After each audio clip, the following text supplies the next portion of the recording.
Hola a todos y bienvenidos a otro episodio de ¿Quién dijo IA?, un podcast producido por Jai Coruña, donde miramos la IA desde muchas perspectivas. Hoy, para nuestro siguiente episodio, vamos a hablar de un tema que nos toca a todos muy de cerca, que es la inteligencia artificial en medicina y en las ciencias de la salud. ¿Qué está cambiando ya en hospitales y consultas? ¿Qué gana el paciente? ¿Qué dudas siguen sobre la mesa? Y todo esto lo vamos a comentar con una invitada de lujo.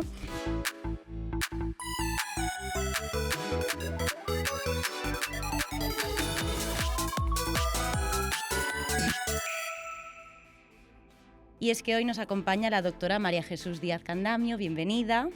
Muchas gracias por acompañarnos. Y para empezar les voy a contar a nuestros oyentes un poquito pues, sobre ti. Luego dejaremos que seas tú misma quien te presentes, pero por dar un poquito de contexto. María Jesús es doctora en medicina y especialista en radiodiagnóstico, formada en la Universidad de Santiago de Compostela, donde hiciste la licenciatura y el doctorado, importante, con mención cum laude, tenía que incluirlo, y actualmente ejerces en el Hospital Universitario da Coruña. A lo largo de tu trayectoria pues, has pasado por centros de referencia, el Laboratorio de Química Clínica y Farmacognosia de la Universidad de Groningen, el Whitter Institute en La Joya, en California, el Servicio de Radiología del New York University Medical Center, en Nueva York, claro, y además cuentas con un posgrado en neuroendocrinología y es responsable de comunicación de la Sociedad Española de Radiología Médica. Y por si fuera poco, es una auténtica apasionada de la tecnología. Así que bienvenida María Jesús, estamos muy contentos de que nos puedas acompañar y nos puedas contar un poquito sobre este tema que, como digo, nos afecta un poco a todos. Y a pesar de que he hecho pues, esta pequeña introducción, sí que es verdad que en el podcast nos gusta que cada invitado nos cuente un poquito sobre su historia, que seáis vosotros mismos. Así que la primera pregunta que te voy a hacer va a ser seguramente la más fácil y es si nos podrías contar un poco pues, tu trayectoria, cómo has llegado hasta donde estás hoy, añadiendo una pequeña pincelada de cuándo empezaste a interesarte o cuándo se cruzó en tu camino todo esto de la inteligencia artificial. Bueno, pues muchas gracias por invitarme porque es un tema apasionante, la verdad. Pues nada, si os cuento que bueno, tengo un pasado, digamos, de investigación básica, muy remoto, porque si queréis que me defina, yo me defino como una radióloga, pues con mucha experiencia. Tengo 30 años de experiencia en radiología y el tema de mi pasado en investigación básica, quizá lo que me ha quedado es la curiosidad. Tengo curiosidad, tengo pues interés en mantenerme mínimamente al tanto de lo que ocurre en ciencia, cosa que es cada vez más difícil, ¿no? Pero lo que me considero, la verdad, otros se definen como madre, pero mis hijos, la verdad, se criaron solos, tengo la sensación, ¿no? Yo me define el ser una radióloga con mucha experiencia, ¿Es 30 años, como digo. No, yo creo que es lo que nos pasa a los médicos, nos metemos demasiado en el trabajo, es demasiado, yo creo que muchas veces, no en mi caso, la verdad, pero yo noto compañeros que tienen su vida centrada en la medicina, no sé si eso es bueno, ¿no? Pero que marca mucho la vida de los médicos el trabajo, ¿no? Entonces la radiología te da una visión de la vida diferente. Hay muchos trabajos que te dan una visión de la vida diferente, ¿no? Pero yo creo que la medicina quizá es una de las que más, ¿no? Sí. Y bueno, el tema de tener tanta experiencia en radiología pues me ha permitido ver pues toda la evolución desde hace 30 años de la radiología, que siempre nos hemos adaptado a los cambios. He visto cómo mis compañeros, pues ya con más años que yo, pues me contaban batallitas de cuando revelaban en una sala oscura las placas o cuando los tags eran una imagen, un corte que duraba unos minutos adquirirlo, cuando ahora se obtienen unos segundos miles de cortes, ¿no? O sea, ha habido una evolución espectacular. Quizá la evolución más espectacular que yo he vivido ha sido la de los PACS, que no sé si os suena, eso, los sistemas de archivo de imágenes, ¿no? Que antes los radiólogos vivíamos pues cada uno con sus estudios, pedías la opinión del compañero de al lado, pero era una cosa cerrada. Ahora las imágenes pues ya no vuelan entre nosotros y vuelan entre todas las partes del hospital. Es como un repositorio, ¿no? Podríamos decir. Es un repositorio de imágenes, sí, que se pueden compartir incluso con los pacientes, como se hace ahora a través de los portales de pacientes, ¿no? Entonces, toda esa evolución pues la hemos vivido, con lo cual yo ahora, a mi edad, pues vivir el advenimiento de la inteligencia artificial en radiología me parece algo apasionante. Claro, puede preocupar porque porque realmente nos preocupa a todos los trabajos, ¿no? Todos los trabajadores nos preocupa porque realmente va a haber un cambio brutal en el mercado de trabajo.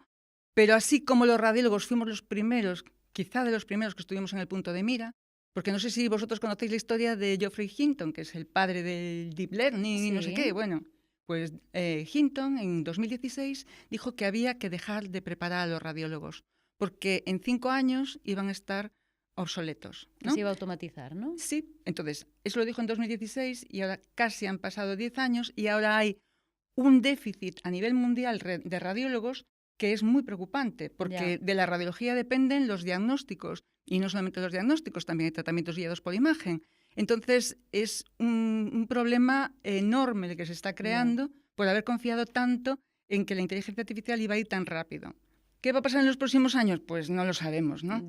Pero que esto va a durar mucho tiempo, si alguna vez, pues sustituir, creo que nunca, siempre vamos a tener un papel los radiólogos, cada vez irán solucionando más problemas y tal, pero bueno, yo creo que va a pasar en muchos trabajos, ¿no? que necesitan supervisión humana, ¿no? Por lo tanto, el tema de cuándo llegó la inteligencia artificial a la vida de los radiólogos, yo creo que antes de Hinton, ¿no? Ya empezábamos a oír de la inteligencia artificial y tal, pero cuando ya Hinton dijo, oye, que esto se acaba, pues ya fue una revolución en el sentido extrarradiológico, porque los radiólogos estaban diciendo, ¿pero qué se piensan que hace un radiólogo? Claro. O sea, no conocen el trabajo del radiólogo, ¿no? En profundidad. Entonces, nosotros estábamos pues inquietos, de hecho, es difícil, o sea, el número de plazas de radiología en el MIR pues está como estancado, cuando yo creo que debería ser al revés, debería haber cada vez más interés por coger la plaza de radiología, ¿no? Pero no es así. En Estados Unidos ahora me parece que la segunda especialidad mejor pagada después de traumatología. Y hay una demanda Eso dice brutal. Bastante. Brutal, sí. Claro, es a base de trabajar mucho, ¿eh? Porque aquí también los médicos que ganan dinero es a base de trabajar mucho. Pero es verdad que es un trabajo muy demandado y que es más complicado de lo que en principio parece a una persona que incluso un sabio como Hinton puede pretender. Claro, sí. Bueno, a ver, no es la primera afirmación a futuro que oímos de la inteligencia artificial, incluso viniendo de personas que son eminencias en el campo y nunca se les podrá quitar todos los méritos que han aportado. En los 80 creo que fue Marvin Minsky quien dijo que en 10 años tendríamos una inteligencia artificial general, o sea, es decir, en los 90, cosa que no pasó. Lo hemos escuchado también en la última década. Entonces, pues bueno, que es algo que sí que hemos visto, que me alegro de que no sea el caso. Un poco de pena que no haya más talento en ese ámbito.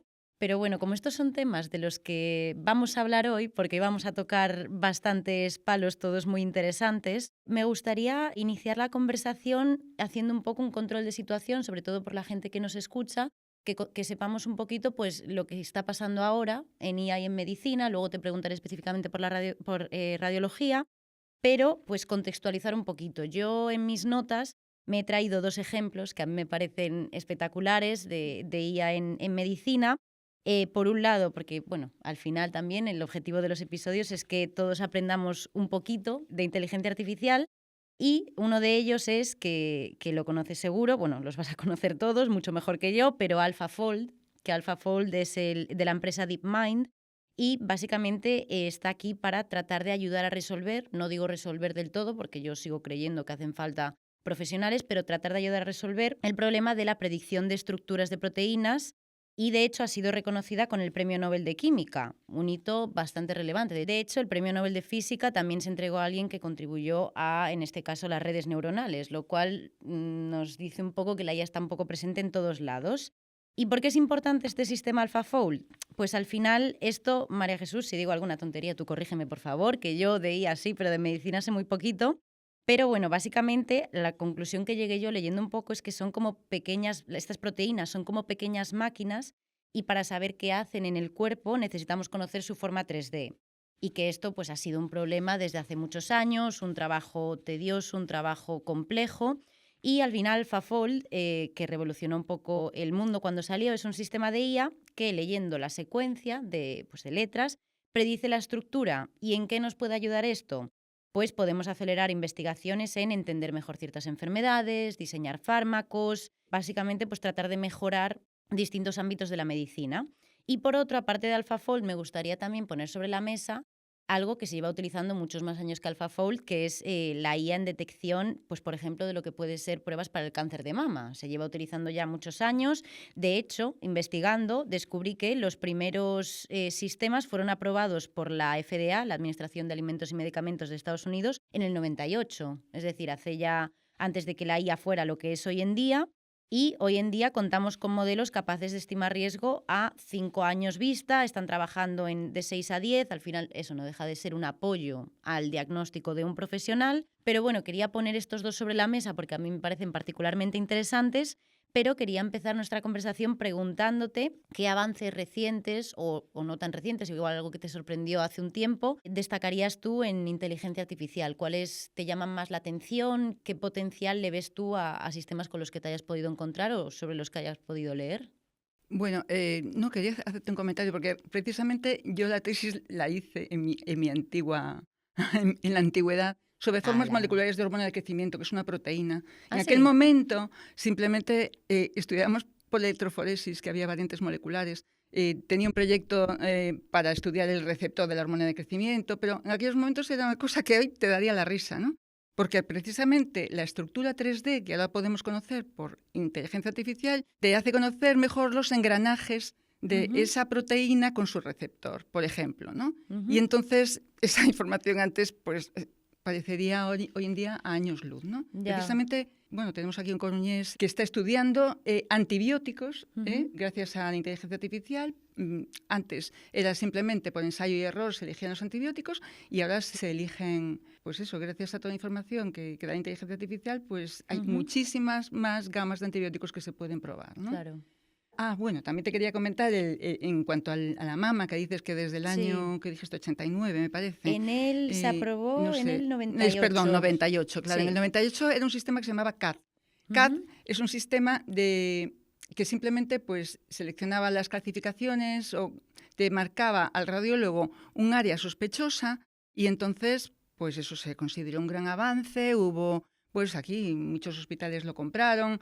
Bueno, luego se descubrió que era todo lo contrario. Claro, es que hay que tener en cuenta lo que decíamos, la sensibilidad era demasiado alta, y entonces se sacaban más lesiones, se biopsiaban más lesiones de las necesarias, ¿sabes? Claro. Entonces se llegó un momento en que ahora ya los sistemas no llevan CAD, pero sí está cada vez más en vigor el tema de la inteligencia artificial como ayuda. Incluso se piensa, yo creo que en algún lugar ya está implantado, como segundo lector de las mamografías de cribados. Cuando se hace un screening de mama, de estos que las mujeres se hacen cada 2 años y tal, pues hay 2 radiólogos que lo leen para que tengan más fiabilidad, ¿no?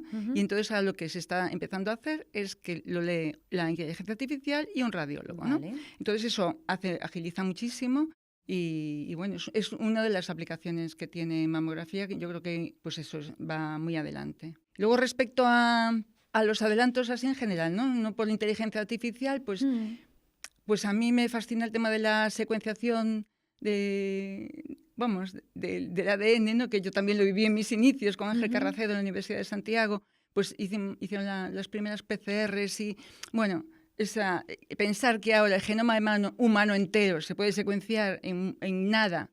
Y para los mortales como yo que no sabemos mucho de medicina, ¿qué implica el secuenciar el ADN? Bueno, eso en una segunda parte pues podría ser detectar defectos genéticos o incluso curarlos, ¿no? Caray. Cambiando las secuencias. Bueno, eso desde luego excede a mi conocimiento también porque no es mi área, ¿no? Pero que es algo fascinante que realmente, pues eso que muchas terapias se pueden basar en eso, en conocer Claro. exactamente el genoma humano, que yo creo que no se pensaba que íbamos a llegar tan lejos en tan poco tiempo, ¿no?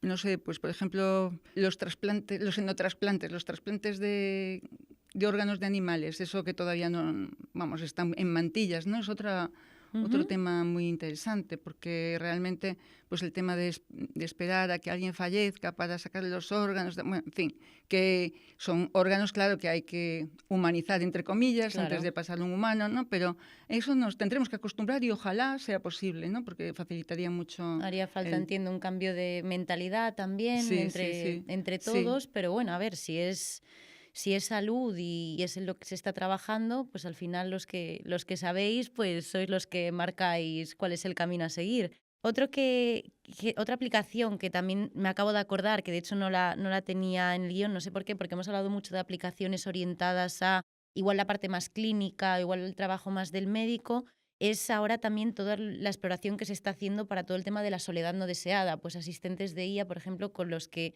las personas mayores pueden comunicarse y que les pregunta, pues analiza si llevan todos los días la misma ropa, si salen de casa, si empeora su aspecto físico, es decir, que también hay como los dos lados, ¿no? Está lo que os ayuda a vosotros, a los profesionales, y luego también está como esa capa intermedia de interacción con el ciudadano, pero que al final os sirve a vosotros también como feedback para decir, vale, pues el sistema me dice que esta persona no se ha cambiado de ropa en una semana, que casi no habla, que está muy triste, algo habrá que hacer. Entonces son como dos capas, ¿no? Claro, pero no sé, a mí me inquieta un poco la deshumanización que eso supone, ¿no? Claro. Porque realmente yo preferiría que estuviera alguien pendiente de mí antes que una máquina, pero bueno, Por supuesto.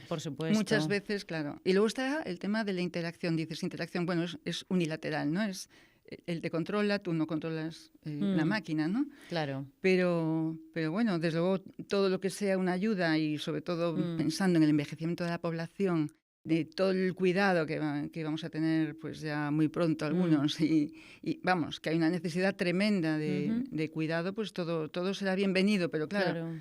Sí que es una pena. Al final, evidentemente, yo creo que si todos pudiéramos hacer la lista de deseos, pues prefiero que se ocupe de mí una persona, un profesional, pero bueno, la realidad es la que es, y los recursos pues entiendo que a veces dan para lo que dan, y lo que sea pues atender sobre todo a personas igual en pueblos o que no tienen la capacidad para desplazarse y para estar con otras personas. Sí, sí. Pues bueno, supongo que le miramos el lado bueno en la medida de lo posible. Pero también, bueno, lo que oí recientemente es que hay gente que se engancha, ¿no?, a la inteligencia artificial. Sí. Que, bueno... Algo así comentamos con nuestro anterior invitado, Leandro, ¿sí?, psicólogo, sí, de cómo empezamos a delegar o de cómo se convierte en una constante que siempre está ahí, y lo que dices tú, pues esa adicción de todo lo tengo que pasar por la IA, o sí, o incluso interacciones sociales que sustituimos igual con la IA, ¿no? Sí, la verdad es que da un poco de miedo. Quería, ya que te he preguntado así un poquito en general, quería preguntarte concretamente en el ámbito de la radiología, porque al final la IA pues, puede intervenir en varios puntos del circuito, listas de trabajo, detectar hallazgos, comparar igual estudios. En tu ámbito concreto, ¿qué has visto de inteligencia artificial que te llama la atención, o qué avances, hacia dónde crees que va a ir la inteligencia artificial en tu ámbito? Bueno, la inteligencia artificial en radiología es una realidad, ya no es... Va a venir la inteligencia artificial, ya es una realidad, sí. A nosotros nos gustaría que empezara ya desde el principio, en el plan, pues, citación de pacientes, seleccionar la técnica más adecuada que en función de la historia clínica del paciente. Eso es muy factible y espero que pronto se consiga, porque es lo más engorroso que tenemos hoy en día los radiólogos. ¿No? Los pasos previos. Los radiólogos estamos también hasta arriba de tareas administrativas, ¿no? Y es lo que nos gustaría que gestionara. Pues claro. Un paciente, porque podríamos hacer pues resonancias a destajo, tal, pero a nosotros nos gusta dar la técnica más adecuada con el protocolo más adecuado para cada paciente, ¿no? Claro. Y gestionar todo eso lleva muchísimo tiempo, o sea que eso sería una tarea fundamental. Por otra parte, lo que ya está súper implantado es en las máquinas. Bueno, súper implantado que esto es un continuum de mejora, claro, ¿no? Sí. Entonces, por ejemplo, en la resonancia tenemos como dos posibilidades, o aumentar la calidad de la imagen o bajar el tiempo, ¿no? La resonancia, y si habéis, bueno, todos hemos realizado alguna vez una resonancia, a lo mejor tú no, que eres muy, muy jovencita, pero bueno, la resonancia lleva mucho tiempo, sí. Y es una lata estar dentro de la máquina, ¿no? Que sorprendentemente yo me quedé dormida, me dijeron, te va a explotar la cabeza porque hace mucho ruido, yo me quedé, vamos, estuve 40 minutos dormida, pero bueno, sí que es una prueba que lleva su tiempo. Claro, entonces desde siempre se intenta pues acortar tiempos, ya no solamente por el propio paciente, sino para sacarle más rendimiento a la máquina, ¿no? Claro. O sea, le interesa hacer cuantos más pacientes posibles para que baje la lista de espera, etcétera, ¿no? Entonces, la inteligencia artificial acelera las secuencias, con lo cual podemos hacer, en teoría, más pacientes, ¿no? Y podemos tener al paciente pues más contento porque se va antes. Pero, por otra parte, permite aumentar la calidad de imagen. Y entonces es como un balance que tenemos que hacer. Los radiólogos nos gusta más la calidad de imagen, porque hacemos mejores diagnósticos, ¿no? Claro. Si nos conformamos con una imagen de baja calidad, pues se nos puede escapar algo. Hay más Entonces margen de preferimos error. tener al paciente más tiempo en la máquina o el tiempo de siempre casi y tener mejor calidad de imagen, ¿no? Por ejemplo, en el TAC, que el TAC se basa en radioactividad, ¿no? Podemos bajar la dosis de radiación que damos al paciente gracias a la inteligencia artificial, ¿no? Eso es algo muy importante. Incluso también al mejorar la adquisición de las imágenes, podemos incluso administrarle menos contraste intravenoso. El contraste intravenoso que le damos es muy caro. Es un contraste iodado, es muy específico, que es muy caro. Si las secuencias, en el caso del TAC no se llaman secuencias, se llaman los estudios, son más cortos, entonces podemos precisar mejor en qué momento necesitamos los órganos teñidos, entonces claro, porque ese contraste es lo que ayuda a que luego la máquina se pueda ver mejor cada una de las partes, entiendo, ¿no? Sí. O sea, es lo que nos da. Hay dos tipos de contraste, o de resolución en técnicas de imagen. La resolución espacial, que es los píxeles, ¿no?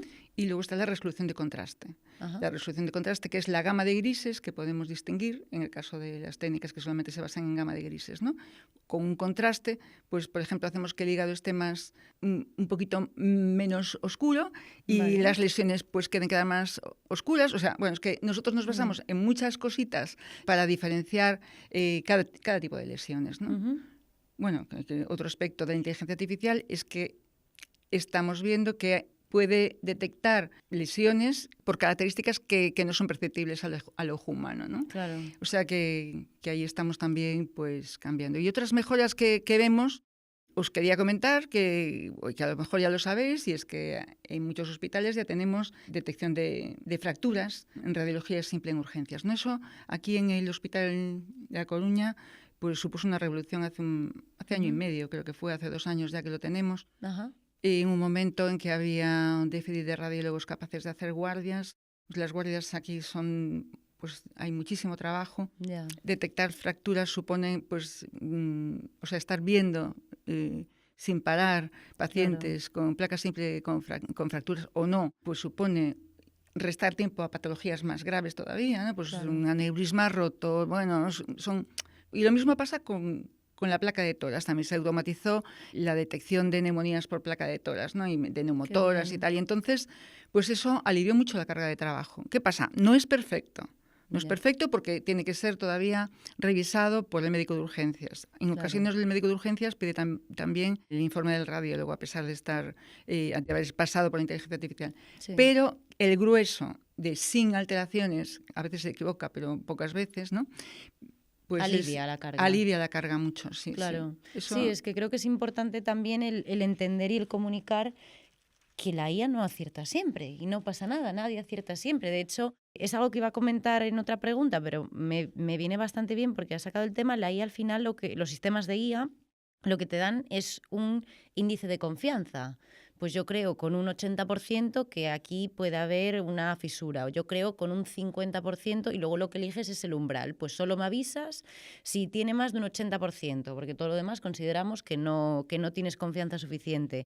Pero bueno, a veces parece que los sistemas de IA que no pueden cometer errores y está bien que una persona que lo utiliza en su día a día, que le ves el lado positivo, que también se comunique que nada es perfecto. Bueno, hay otro problema aparte del índice de confianza y tal, que al final, es interesante lo del índice de confianza porque los radiólogos también trabajamos así. O sea, los radiólogos siempre decimos, pues, probable, muy probable, porque al final es una probabilidad lo que damos, porque la biología es así, no hay un 100% de seguridad en un diagnóstico, ¿no? Y entonces, pues, es una cosa como un meme de los radiólogos, pues, que nunca nos mojamos, ¿no? Que las cosas no son blanco o negro, muchas veces son matices, ¿no? Y entonces la inteligencia artificial al final hace lo mismo. O sea, la esperanza de la inteligencia artificial para mucha gente es decir, a ver, que el radiólogo no se moja. No, pues la inteligencia artificial a veces tampoco se puede mojar, porque la técnica es lo que da, ¿no? Claro. Pero bueno, el otro aspecto que te quería comentar es el tema de las alucinaciones, ¿no? Importante.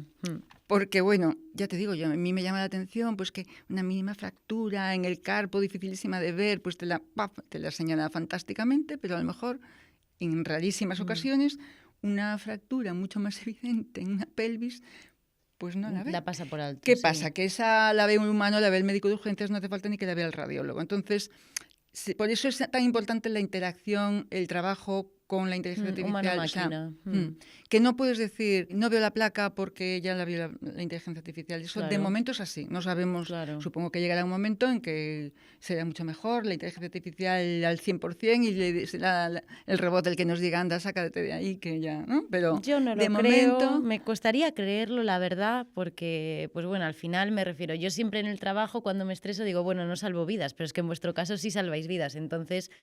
Donde hay un humano, yo me quedo más tranquila.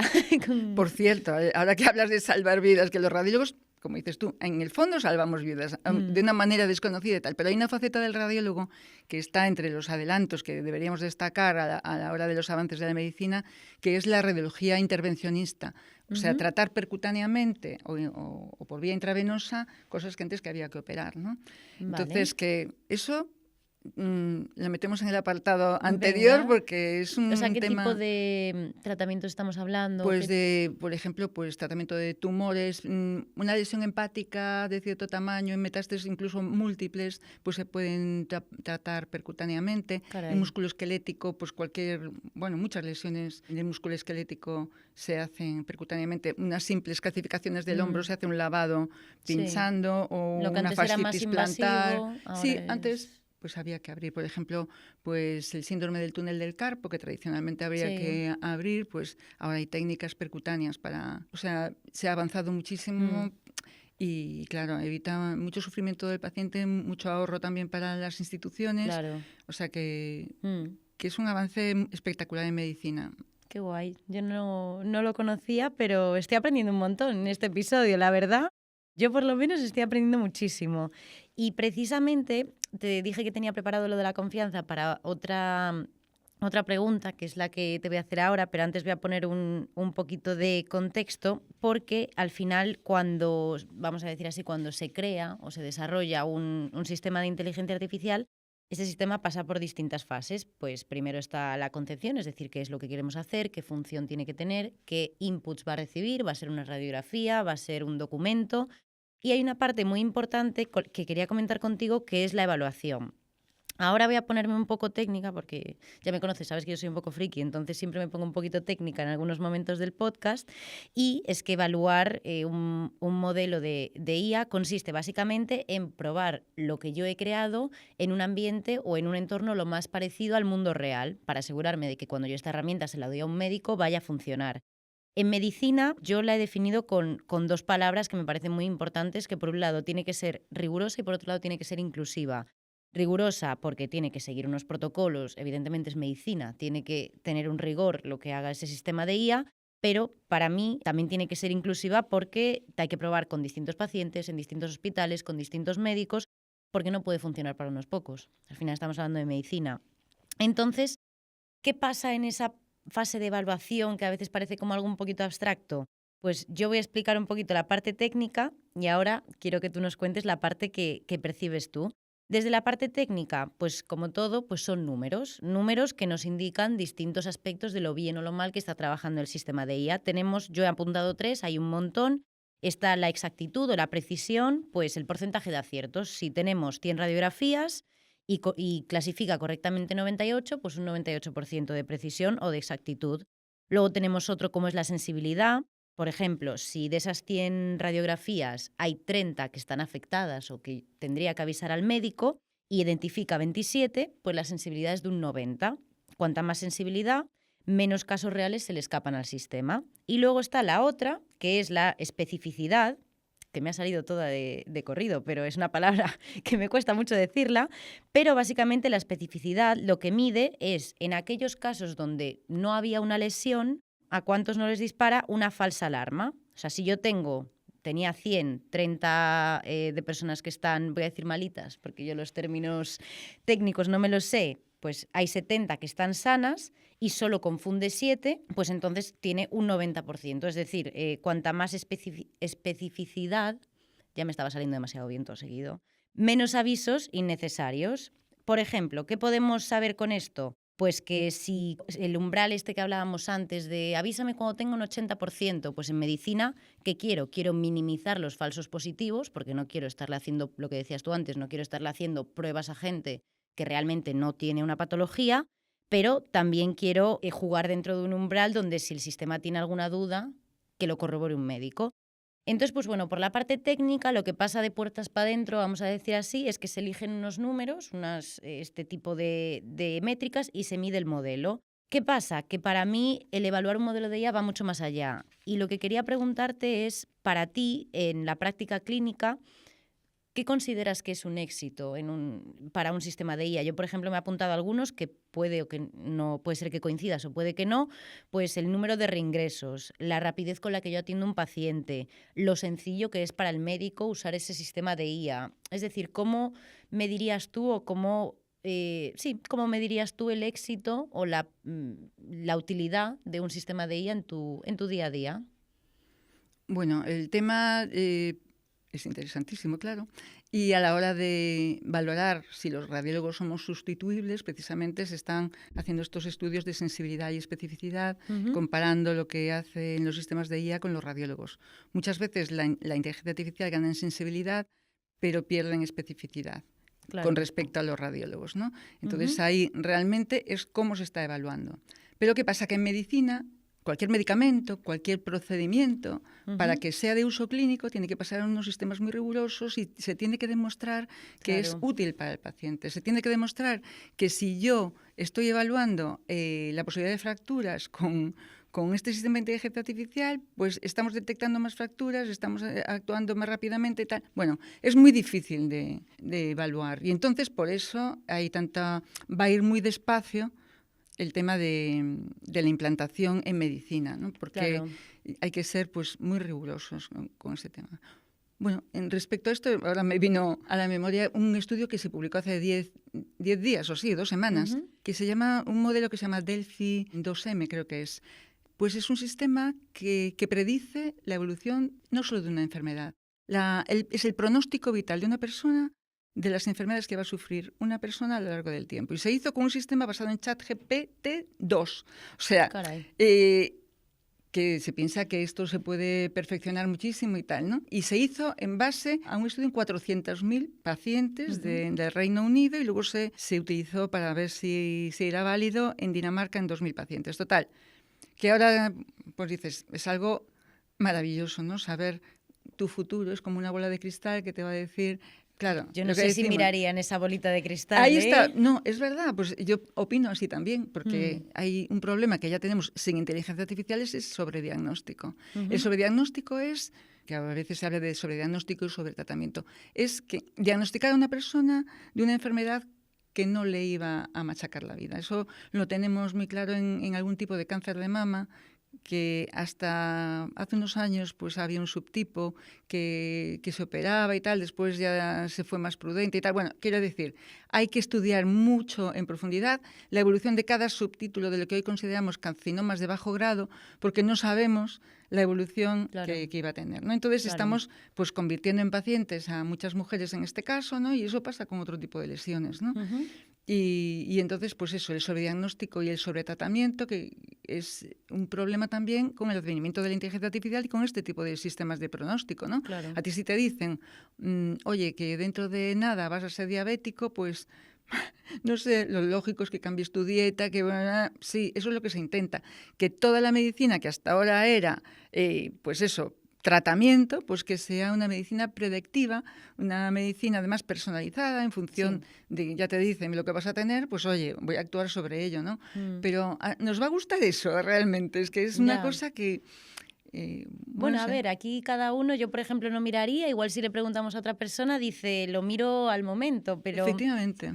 Al final son temas muy personales, son temas complejos, pero me parece muy interesante lo que dices del sobrediagnóstico, ¿es verdad? Sí. Porque me imagino que esto es algo, bueno, el sobrediagnóstico no sé si incluye también esta parte que voy a mencionar, pero igual que cuando apareció Google, que ahora lo primero que te dice el médico es vete a tu casa, pero no lo busques en Google, ahora con todos los chatbots que hay, muchos de ellos con falso marketing de...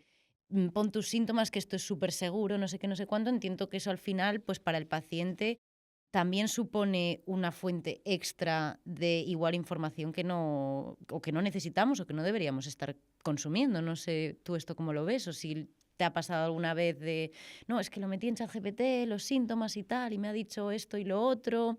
¿Crees que es demasiado? Yo creo que es súper interesante que tengamos todos los ciudadanos una cultura médica, una cultura de salud. Y claro, nos ayuda muchísimo la inteligencia artificial, Google, todo nos ayuda. ¿Qué pasa? Que con Google a secas mirábamos las fuentes, decíamos, esto lo dice Claro. fulanito. Pero cuando ahora vas a ChatGPT, aunque te pone un numerito de la cita, nadie lo abre ya. O sea, es que nos estamos fiando de información que no sabemos de qué fuente es. Ya. Yo creo que es lo que hay que inculcarle, sobre todo a la gente joven, a los niños, diría, ¿no? Sí, La hay que importancia empezar de por las... ahí. La importancia de las fuentes, de ir a fuentes fiables, porque hoy en día estamos apabullados de información que no sabemos de dónde viene, ¿no? Sí. Y lo que nos falta y lo que a mí me preocupa respecto a la gente joven y niños es elaborar un criterio, o sea, una capacidad de razonamiento, Sí. ¿no? Porque si ya nos da todo masticado la inteligencia artificial, yo creo que, vamos, es que lo noto yo, que ya digo, bueno, muchas veces nos pasa a todos, ¿no? Que buscamos en ChatGPT ya chorradas, ¿no?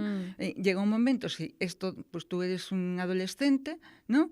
Que te impide llegar a tener una capacidad, en fin, son cosas que todavía no sabemos si es así, pero es muy probable que esto esté ocurriendo, que haya cierto sector de niños que no estén suficientemente estimulados para que tengan un criterio propio, para que tengan un razonamiento propio, pues aparte de todo lo que hay en las redes y lo que hay en la... De hecho, este tema, si alguien ha visto los demás episodios, va a saber de lo que hablo. Quien no los haya visto, pues así los puede ver.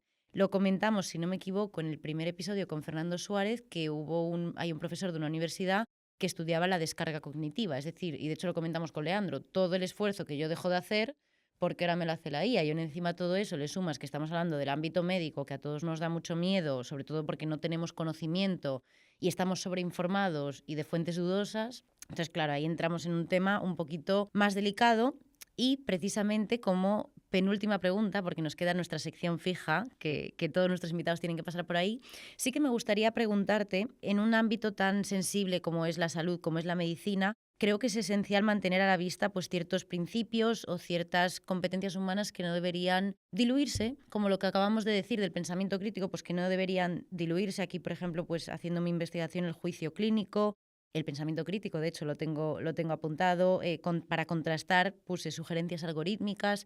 ¿Qué habilidades, pues si alguien que nos escucha quisiera ser médico, qué habilidades crees que van a ser importantes mantener de cara al futuro, pues en radiología, o en medicina en general, dado que va a cambiar tanto la profesión?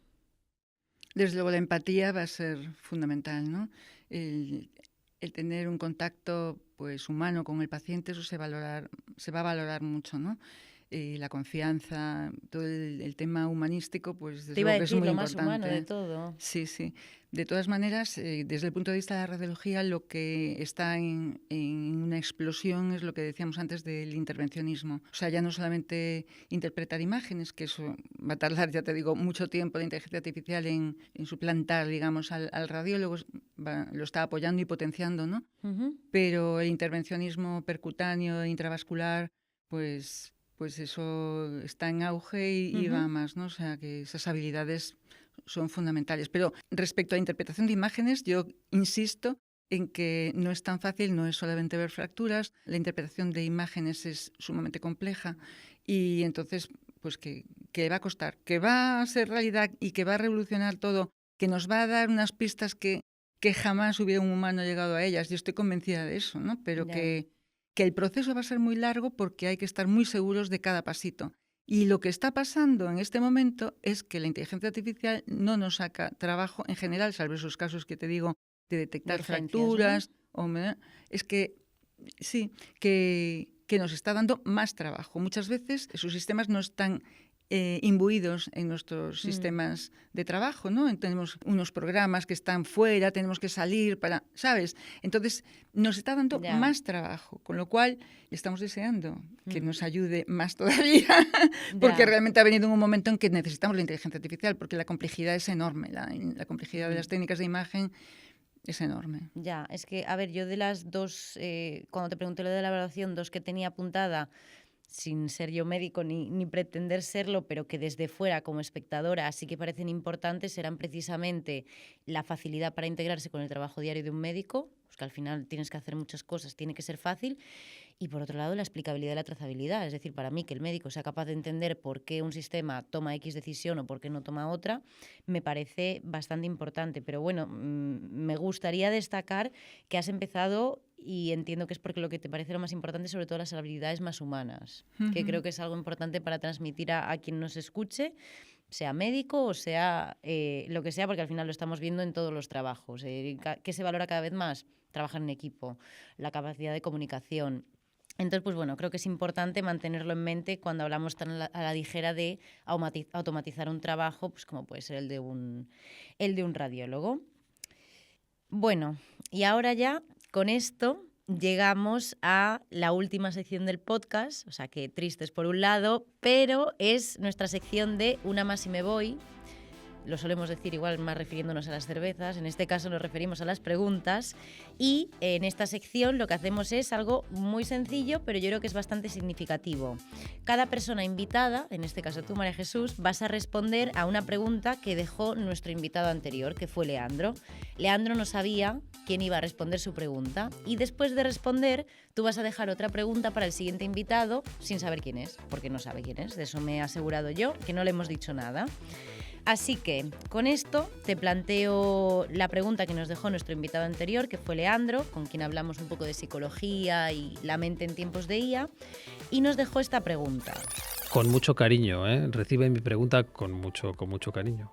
Si el futuro de la humanidad estuviera en tus manos y tú tuvieras la última decisión, y ese futuro no dependiera de lo que la IA puede hacer, sino que dependiera más de lo que los seres humanos deleguemos en ella de forma inconsciente por comodidad, ¿qué harías?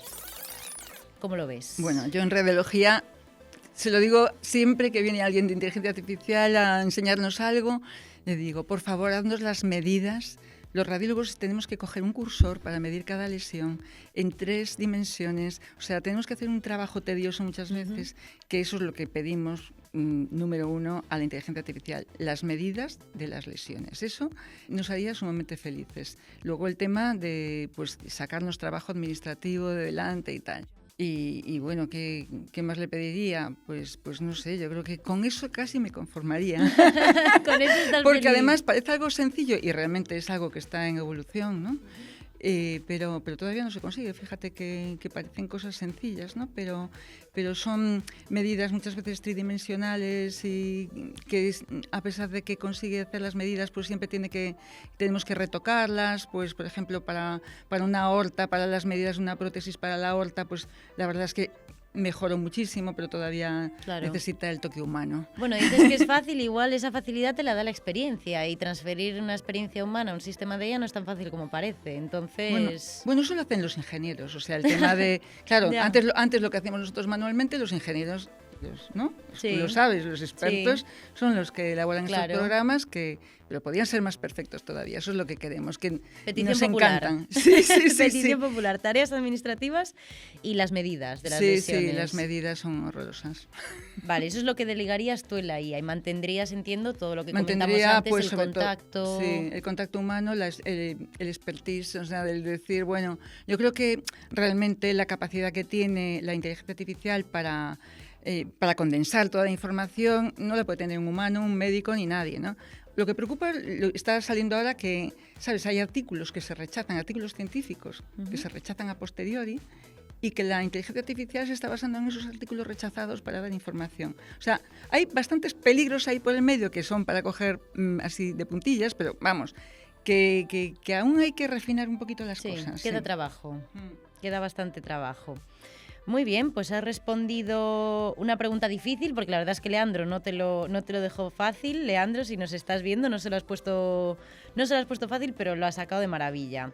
Y ya lo último que te queda por hacer en este episodio es ¿qué pregunta te gustaría que respondiera el siguiente invitado? Repito, María Jesús no sabe quién es. Puede ser cualquier cosa, puede ser algo profundo, puede ser ya en el día a día, lo primero que se te ocurra, un debate que quieras abrir. A ver, no es nada profundo, pero No sé, yo ahora cuando veo los conflictos que hay a nivel mundial, pues ves los robots, los últimos, pues unos robots chinos que parece que están ya preparados para la guerra, los drones, todo. Bueno, pues que parece que la situación actual a nivel mundial es horrorosa y que gracias a la inteligencia artificial, gracias entre comillas, pues puede todo deteriorarse. Entonces quería que me buscara algún aspecto en el que la inteligencia artificial pues nos diera un poquito de esperanza en este mundo loco y a ver qué se le ocurre al entrevistado, porque yo me cuesta verlo. Bueno, pues el siguiente entrevistado tiene que hacer un trabajo de optimismo, tiene que hacer un ejercicio de optimismo. Perfecto, pues ya veremos quién es la víctima de tu pregunta en el próximo episodio. Así que nada, solo me queda darte las gracias. Yo he aprendido un montón, seguro que la gente que nos ha escuchado también. Y nada, como va todo tan rápido, pues dentro de un año tendremos que volver a hablar y nos contarás si por fin, de alguna forma, os ayuda con las medidas. O a lo mejor ya no trabajo, ya solo tengo eso que firmar. Eso lo dudo. Pero nada, muchas gracias, María Jesús. Un beso a todos. Hasta luego, a todo el equipo. Adiós. Suscríbete al podcast, dale like. Suscríbete, dale like.